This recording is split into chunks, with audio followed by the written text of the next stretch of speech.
Popcorn chicken hovers in that sweet spot between a meal and a snack. It's a great addition to a party spread, an afternoon snack, or just a casual dinner. In this video, we'll learn how to make these crunchy nuggets along with one of my favorite accompaniments, a creamy, sweet, and spicy bang bang sauce. Let's go!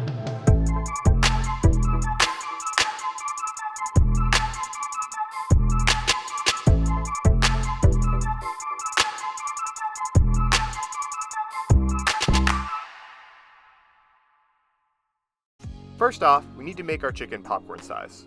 I'm using chicken thighs here, but you're welcome to use breasts if you so choose. We're cutting these into about 1 inch to 3/4 inch pieces. To get the maximum amount of flavor in our tiny pieces of chicken, we'll put them in a simple marinade of milk, lemon juice, and soy sauce. The lemon juice will sour the milk and get us close to a traditional buttermilk marinade, and the soy will give a depth of flavor along with its salty goodness. As always, exact ingredient amounts will be linked in the video description below. This can sit anywhere from 30 minutes to 4 hours, but it wouldn't go much longer than that. While that's chilling, we can make our sauce. The foundation of bang bang sauce is equal parts mayo and sweet chili sauce. Store-bought chili sauce would definitely work, but since I didn't have any on hand, I decided to make my own. This is a very easy recipe by Budget Bites, where I just mix sugar, water, and chili paste called sambal olek. You can usually find sambal in their international section of most grocery stores. That's getting simmered a bit. Then I'll add a slurry of cornstarch and water and get the sauce to a nice, thick consistency. Now that the chili sauce is done, we'll add the mayo along with some sriracha and gochujang. The best way to adjust the spice level in this sauce is the sriracha. If you want something more mild, use a little bit less, and if you want some more kick, use extra. Next, onto the coating. I like to use a wide, shallow dish for this since it will make it easier to toss the chicken in the breading. I'm using a 1/4 sheet pan here. Into our container, we'll add flour, potato starch. You can also use cornstarch, but after my Korean fried chicken video, I've decided that I like potato starch flavor better. Baking powder, onion powder, garlic powder, cayenne, paprika, salt, and freshly cracked pepper. Before we bread the chicken, I'm mixing some of the marinade into the coating.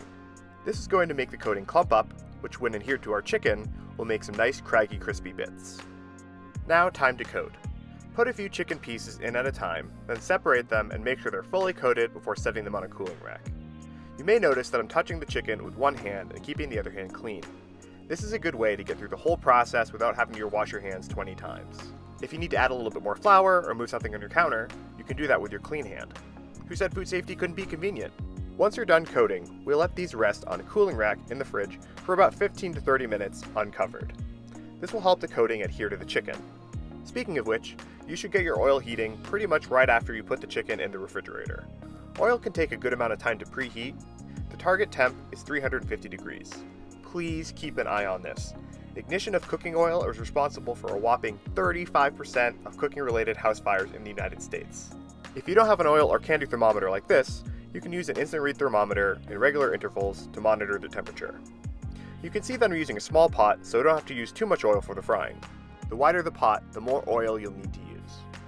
Once your oil is to temp and your chicken is rested, it's time to get frying. It's not a great idea to put a clump of chicken pieces in your oil at the same time. Place them individually and move them around after they've been in the oil for about 20 seconds or so to make sure they're not sticking to the bottom of the pot or to each other. You'll see that I'm using a metal spatula here. That's because I don't have the actual correct piece of kitchen equipment to fish the chicken pieces out of the oil. The correct utensil for this is called a spider, and it looks like this. This experience was actually frustrating enough that I ended up getting one right after I finished this video. There's a link in the description if you want to avoid my frustration.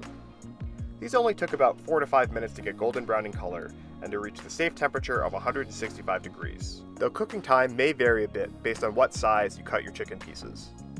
I'm placing the cooked chicken on a cooling rack, allowing them to drain any excess oil. If you used your only cooling rack on the raw chicken, you can just use a baking sheet with a few layers of paper towels instead.